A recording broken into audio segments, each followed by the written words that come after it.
নমস্কার, রুম্পা উইথ পিঙ্কি চ্যানেলে আপনাদের আবার সবাইকে স্বাগত জানাচ্ছি। তো আজকে আমরা কোনো ব্লগ নিয়ে আসিনি, আর আমরা অনেক দিন ধরে কোনো ব্লগ দিতেও পাচ্ছি না। তোমরা নিশ্চয়ই দেখেছো যারা আমাদের ডেইলি ব্লগ দেখো। তো আমরা আসবো বলেও, কথাটা জানাবো বলেও আমরা অনেকদিন আসতে পারিনি, কারণ আমরাও একটা খুব মানে ডিফিকাল্ট সিচুয়েশনের মধ্যে দিয়ে যাচ্ছি। তো গত 8 ফেব্রুয়ারি আর কি আমার শ্বশুরমশাই এক্সপায়ার করেছে। মানে আমাদের কাছে খুব আপন ছিল, খুব ভালো, মানে খুব ভালো শ্বশুরমশাই ছিল আর কি। শ্বশুরমশাই বলে বুঝতেই পারতাম না, বাবার মতনই ছিল। তো আমরাও মানসিকভাবে খুব ভেঙে পড়েছি। আমাদের বাড়ির ছাতাটাই চলে গেছে, হঠাৎ করেই এক্সপায়ার করেছে, যদিও উনি অসুস্থ ছিলেন অনেকদিন ধরে। সেই জন্যই আমরা মানে কোনো এখন ব্লগ করতে পারছি না। তোমাদের সেটাই জানাচ্ছি যে আমরা ব্লগ দিতে পারিনি এই কারণেই। তো সামনে এইসব কিছু মিটে গেলে আমরা আবার নতুন করে আবার ব্লগ ভালো ভালো দেওয়ার চেষ্টা করব তোমাদেরকে। তো তত দিন তোমরা একটু সাথে থাকো, পাশে থাকো। যেহেতু তোমাদের সাথে আমরা সবকিছু শেয়ার করি, তাই এটা জানানো আমাদের কর্তব্য ছিল তোমাদেরকে।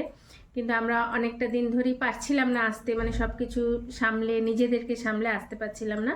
তাই আজকে আমরা এটা জানানোর জন্যই এসেছি আর কি, যে তোমরা আমাদের সাথে থেকো, পাশে থেকো, এবং ব্লগ আমরা কন্টিনিউ করব। আমাদের ব্লগ দেখতে থেকো। আর 3-4 দিন পরেই আমরা ব্লগ দেওয়া আবার শুরু করব। হ্যাঁ, বাপির সমস্ত কিছু মিটে যাবে। মিটে গেলে আমরা আবার রেগুলার ব্লগ করব। হয়তো আমাদের জীবনের একটা সেই মানে পার্ট হয়তো চলে গেল, কিন্তু কিছু করার নেই। এটা প্রত্যেকটা মানুষের জীবনেই ডেস্টিনি, এটাই। শুধু একটা কথাই বলার, যে এই যে আমরাও করি, এটা প্রত্যেকেই করি, আমাদের ফোনে মা বাবার ফোন আসে, আমরা হয়তো ব্যস্ত থাকার জন্য মাঝে মাঝে ধরি না, ফোনটা হয়তো কেটেও দিই। একটা জিনিসই বলার, যে সবার কাছে যখন এরকম কোনো কল আসবে, তোমরা প্রত্যেকটা ফোনই অ্যাটেন্ড করবে, যতই ব্যস্ত থাকো। কারণ এই একটা মা বাবা চলে গেলে হয়তো বোঝা যায় আসবে না। এই যে একটা আমার মানে হাজবেন্ডের ফোনে বা আমার দাদার ফোনে যে একটা ফোন আসার কথা, যে বাবা বলে লেখা, সেই বাবা কিন্তু আর ফোন করবে না।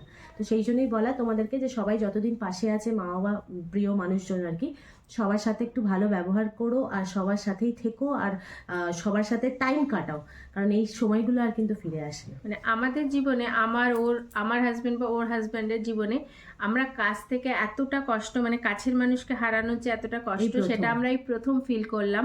মানে সত্যি খুব প্যাথেটিক, খুব কষ্টের মানুষের মৃত্যুটা হয়তো। তো তোমরা সবাই আমাদের পাশে থেকো, এবং নিজেরা সবাই খুব ভালো থেকো, সুস্থ থেকো। আজকের মতন আমরা আসি, টাটা, বাই।